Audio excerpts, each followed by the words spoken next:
Bhoja-ke namhlanje uphethe ubaba uMthembu uthi sihamba naye Bhoja sisonke namhlanje vele ziyamuziphelele sila sesinabile sabe efenye ngoba vele kumele sinabe igcinile ngesikhomba lo noma ngesikhomba sibangoko thina ezweni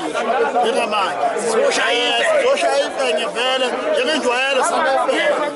ngithe mina mfowethu khona nongizwe wena sididiyele nangongizwe mkhuni njengenjwayelo kanti siyabatidiyela injwayelo hayi ukuthi sididiyele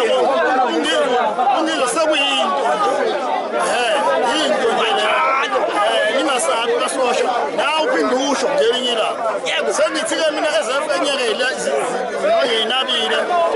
mayisuka la-ke manje seyikhole emotini sayifenyini ukuthi uNkulunkulu ufakaze njengenjwayelo qedile mina kuphela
Nasıl ben zayıf kurtarayım mı?